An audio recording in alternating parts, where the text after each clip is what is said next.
नमस्कार मित्रांनो, स्वागत आहे तुमचे या व्हिडिओमध्ये. तर आपण या व्हिडिओमध्ये आज राज्यघटना म्हणजे काय ते पाहणार आहोत.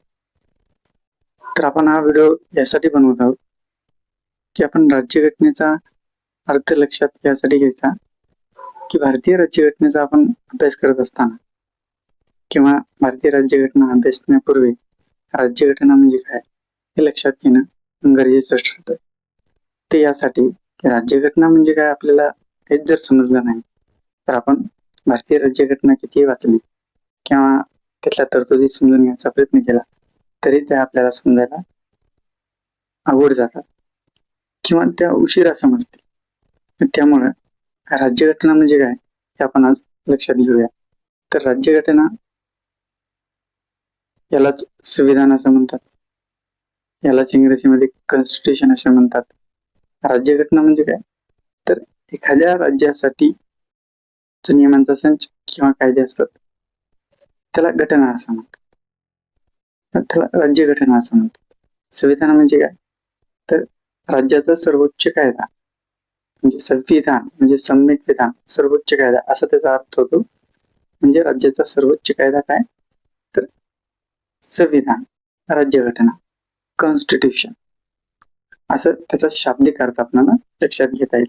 तर कॉन्स्टिट्यूशन हा जो इंग्रजी शब्द आहे तो कॉन्स्टिट्यूअर या लॅटिन शब्दापासून बनला आहे. हा शब्दाचा अर्थ आपण लक्षात घेतला आहे. तर आता आपण व्याख्या करूया.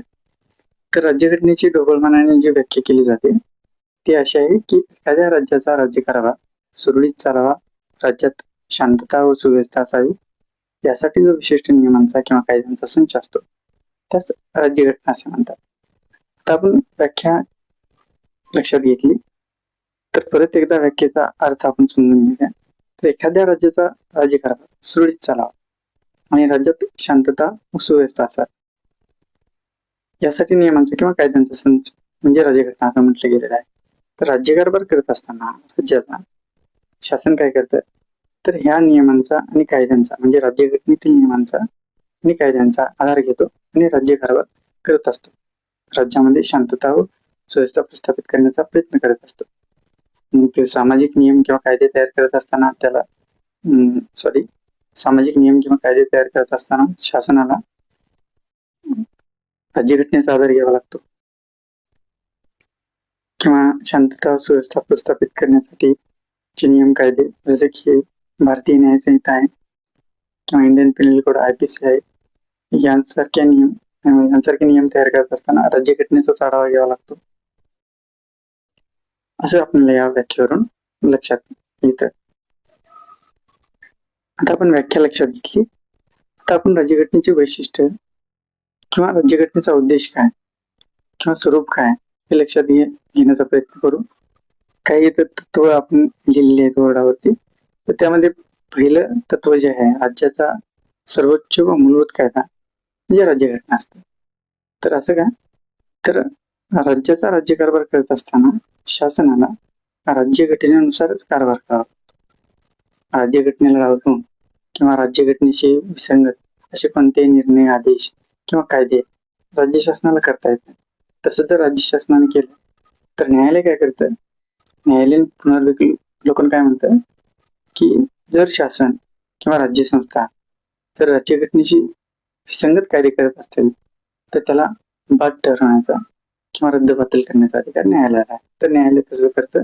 तर राज्य शासन किंवा राज्य संस्था जर राज्यघटनेला अनुसरून किंवा राज्यघटनेशी सुसंगत कायदे करत असेल तर त्यावरती ताशेरे ओढण्याचं काम न्यायालय करतात. त्यामुळे शासनाला राज्यघटनेनुसारच कार्य करावं लागतं आणि राज्यघटनेनुसारच कारभार करावा लागतो असं लक्षात येतं. कुठल्या तत्वावरून राज्याचा सर्वोच्च व मूलभूत कायदा राज्यघटना या तत्वावरून आपल्याला असं लक्षात येतं. तर नंबर 2चं जे तत्व आहे किंवा वैशिष्ट्य जे आहे शासन व्यवस्थेची रचना आणि कार्य व अधिकार हे राज्यघटनेमध्ये असतात. राज्यघटनेमध्ये काय अंतर्भूत असतं, शासन व्यवस्थेची रचना असते आणि कार्य अधिकार असते. शासन व्यवस्था म्हणजे काय तर कार्यकारी मंडळ, कायदे मंडळ आणि न्यायमंडळ ही शासन व्यवस्थेची 3 महत्वपूर्ण अंग आहेत. तर त्याची रचना कशी असेल, त्यांचे कार्य काय असतील आणि अधिकार काय असतील या संबंधीच्या सर्व तरतुदी राज्यघटनेमध्ये केलेले असतात. नंतरचं वैशिष्ट्य काय, तर राज्य धोरणाची मार्गदर्शक तत्वे. राज्य धोरणाची मार्गदर्शक तत्वे म्हणजे काय, तर राज्य कारभार करत असताना किंवा राज्य चालवत असताना शासनाने किंवा राज्य संस्थेने कशा पद्धतीने कार्य केलं पाहिजे, राज्याचं कल्याण किंवा राज्याचा विकास कुठल्या गोष्टींनी साधता येईल किंवा कसं तो करता येईल, या संबंधीचे जे सूचना असतात किंवा मार्गदर्शन असतं, अशा तत्वांना किंवा सूचनांना राज्य धोरणाची मार्गदर्शक तत्वे असे म्हणतात. आणि ते राज्यघटनेमध्ये असतात आणि त्यानुसार शासनाला कार्य करावं लागतं. हा झाला नंबर 3चं तत्व किंवा वैशिष्ट्य म्हणता येईल.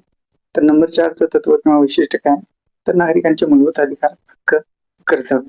तर राज्यघटनेमध्ये नागरिकांचे मूलभूत अधिकार, हक्क व कर्तव्य असतात.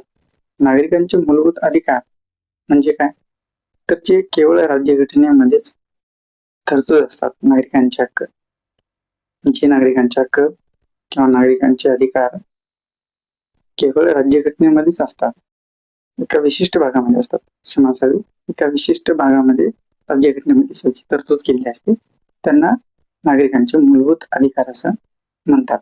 त्याचबरोबर राज्यघटनेमध्ये नागरिकांची कर्तव्य असतात. केवळ नागरिकांना अधिकार देऊन जमणार नाही किंवा अधिकाराबरोबर कर्तव्य दिली पाहिजेत, असा त्याचा उद्देश असतो राज्याचा, म्हणून त्याची तरतूद राज्यघटनेमध्ये केलेली असते. आणखीन काय असेल, आणखीन एक वैशिष्ट्य काय, तर केंद्र व राज्याचे संबंध कसे असतात, ते आर्थिक आधारावर, प्रशासकीय आधारावर आणि कायदेशीर आधारावर कशा पद्धतीने असतील, या संबंधीच्या तरतुदी राज्यघटनेमध्ये असल्याचं आपल्याला दिसून येतं. त्याचबरोबर नागरिकत्वासंबंधीच्या तरतुदी असतात राज्यघटनेमध्ये. देशाचे नागरिक कोण असतील किंवा नागरिकत्व कशा पद्धतीचं असेल राज्यामध्ये किंवा देशामध्ये, या संबंधीचा उल्लेख किंवा तरतुदी राज्यघटनेमध्ये असतात. तर आपल्या भारताचं नागरिकत्व जे आहे ते एकरी नागरिकत्व आहे.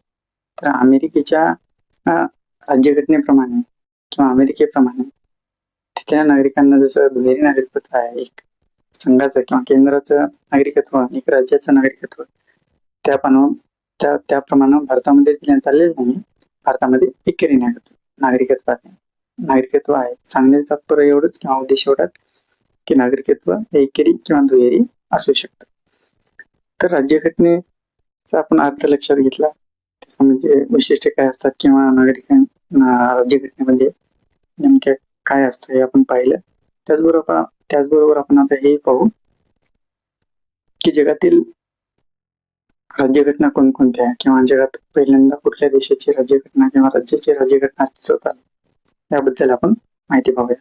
तर जगातील पहिली जी लिखित राज्यघटना आहे ती अमेरिकेची आहे आणि जगातील पहिली राज्यघटना जी आहे ती इंग्लंडची आहे, कारण ती अलिखित स्वरूपात आहे, म्हणून तिला जगातील पहिली राज्यघटना असे म्हटलं तरी चालेल. जगातील आपल्या भारतीय राज्यघटनेमध्ये जर लक्षात घ्यायचं झालं तर जगातील सर्वात मोठी राज्यघटना म्हणून भारताच्या राज्यघटनेचा उल्लेख करता येईल. आणि भारतीय राज्यघटनेची अंमलबजावणी जी आहे ती 26 जानेवारी 1950 पासून केली गेली, ज्यामध्ये 395 कलमे, 22 भाग आणि 8 परिशिष्टे होती. यामुळेच ती जगातील सगळ्यात मोठी राज्यघटना ठरली.